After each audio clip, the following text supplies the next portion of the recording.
Halo, nama saya adalah Marcelo Renaud. Saya berasal dari Universitas Bunda Mulia, Fakultas Teknologi dan Desain. Sekarang saya berada di jurusan Sistem Informasi semester 4.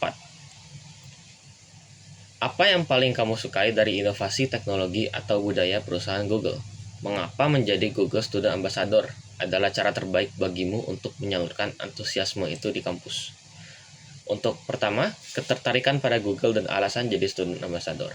Hal yang paling saya sukai dari Google adalah bagaimana mereka selalu menempatkan user experience sebagai prioritas.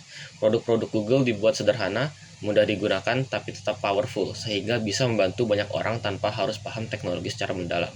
Selain itu, budaya Google yang mendorong kreativitas dan keberanian mencoba hal baru juga sangat menginspirasi saya. Mereka tidak takut bereksperimen, dan itu penting di dunia yang terus berubah. Menjadi Google Student Ambassador adalah cara terbaik bagi saya untuk menyalurkan antusiasme ini. Karena saya bisa menjadi jembatan antara teknologi dan mahasiswa. Saya ingin membantu teman-teman melihat bahwa teknologi itu bukan sesuatu yang sulit, tapi justru alat yang bisa membantu mereka berkembang. 2. Bayangkan kamu membuat sebuah acara Tech and Chill, ngobrol santai soal teknologi di kampus. Tujuan acara ini adalah untuk membantu mahasiswa melepas penat sambil mengenal teknologi atau produk Google secara menyenangkan dan out of the box, unik, tidak biasa, dan mengejutkan. Sebutkan satu kegiatan interaktif yang akan kamu rancang agar acara ini berkesan dan mendorong interaksi siswa dengan teknologi Google. Saya akan membuat kegiatan bernama Google Mystery Challenge. Peserta dibagi dalam kelompok dan diberikan tantangan unik, seperti merencanakan liburan atau membuat ide bisnis, tapi hanya boleh menggunakan produk Google seperti Search, Google Maps, Google Docs, atau AI Tools. Suasananya dibuat santai seperti nongkrong, bukan kompetisi formal. Di akhir, setiap kelompok akan berbagi solusi mereka. Tujuannya agar mahasiswa tidak hanya tahu, tapi langsung merasakan bagaimana teknologi Google bisa membantu mereka dengan cara menyenangkan dan relevan. 3. Setiap orang pasti pernah memiliki pengalaman di mana mereka harus berpikir out of the box untuk menyelesaikan sebuah masalah atau mencapai sebuah goal.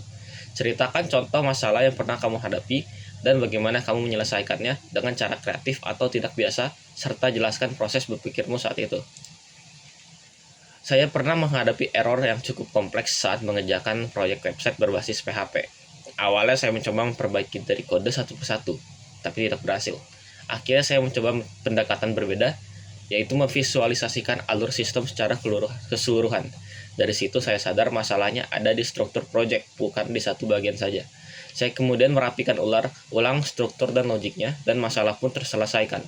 Pengalaman ini mengajarkan saya bahwa berpikir out of the box berarti berani melihat masalah dari sudut pandang yang berbeda, bukan hanya fokus pada detail kecil. 4. Jika kamu terpilih sebagai Google Student Ambassador, momen atau pencapaian apa yang akan paling kamu bangga dalam 3 bulan pertama?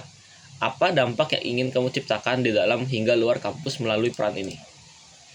Dalam 3 bulan pertama, saya ingin membangun komunitas kecil di kampus yang aktif belajar dan mencoba teknologi Google. Saya ingin mahasiswa yang awalnya tidak tertarik jadi lebih percaya diri untuk mencoba tools baru. Bahkan membuat proyek mereka sendiri. Di luar kampus, saya juga ingin berbagi melalui konten edukatif sederhana. Dan agar mereka bisa merasakan manfaat teknologi. Bagi saya, keberhasilan bukan hanya dari jumlah peserta, tapi dari dampak nyata yang mereka rasakan. Pada akhirnya, saya ingin dikenal bukan hanya sebagai perwakilan Google, tapi sebagai seseorang yang benar-benar membantu orang lain memahami dan memanfaatkan teknologi untuk berkembang. Segitu saja dari saya. Terima kasih.